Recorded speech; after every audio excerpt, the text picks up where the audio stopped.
if I have rewarded evil unto him that was at peace with me, yes, I have delivered him uh, that without cause was my enemy. So I kind of wanted to go back over this because verse 5 kind of like continues where this left off. And remember, we were saying that David was actually going before God saying, search me. And if there's anything that I've done, then call it. Right. That was kind of the beginning of it. He was uh, basically denying, repaying evil for evil, and, showing that he has shown mercy towards an enemy. Right. Because which is a beautiful thing, because most of the time the flesh wants revenge.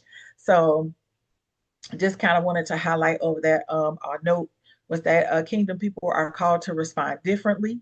That mercy is not a weakness, it is strength under God's control.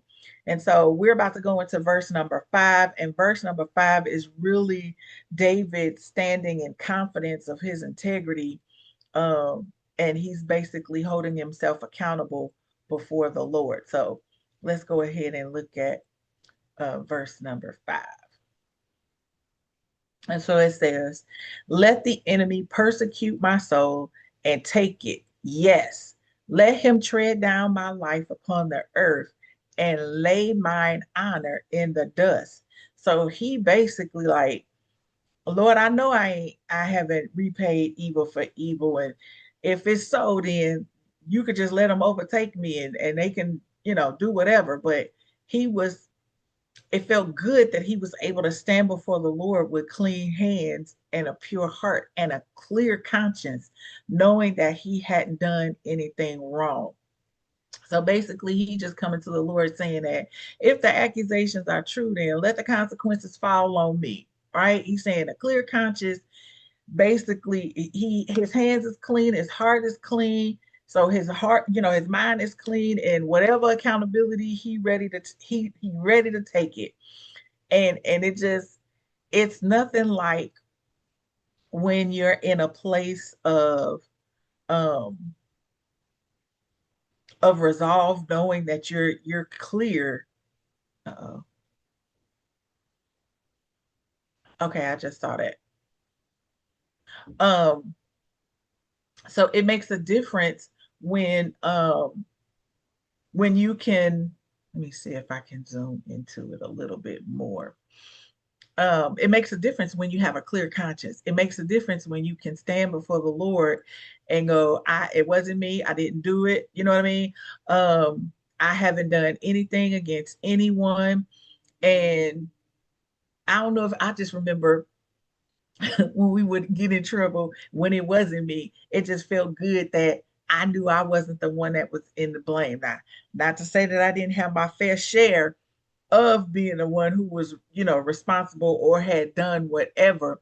It's just a confidence that you have when your conscience is clear and your hands are clean. And that was literally David's stance before the Lord in this verse.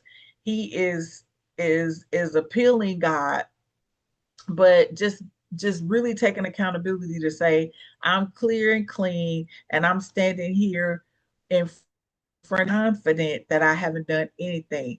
Though our integrity is not perfection, it makes it easier to stand transparently before God. And it's so uh amazing that we're here, because this morning, like earlier today, we were just having a conversation about the level of integrity that people have, and the audacity um, to even have entitlement when they've done something ungodly to possess what they have.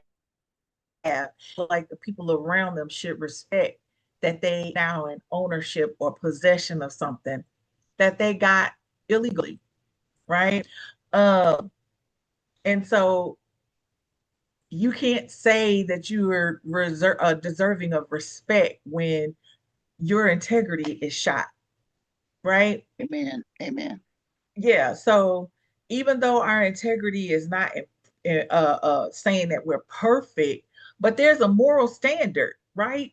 I mean, it's there's boundaries. There's God, and it should be a godly moral standard that is set, not just because the world's moral standard is something totally different compared to what God's standards are. So Absolutely. yeah, just being able to say, Lord, I'm standing in godly integrity. I've done what you've told me to do. I've shown kindness to enemies. I've seen that they were hungry and needed clothes, and you said to go ahead and do that. So I did it. I could have got them, but I didn't. I showed them grace because you showed me grace, God, right?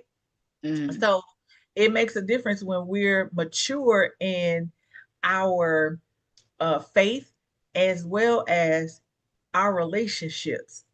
We can't be in a place where um, we're not integral in our actions, but yet want to be held in a high regard. It just does not work that way. Amen. Um, and we have to make sure that we're right with God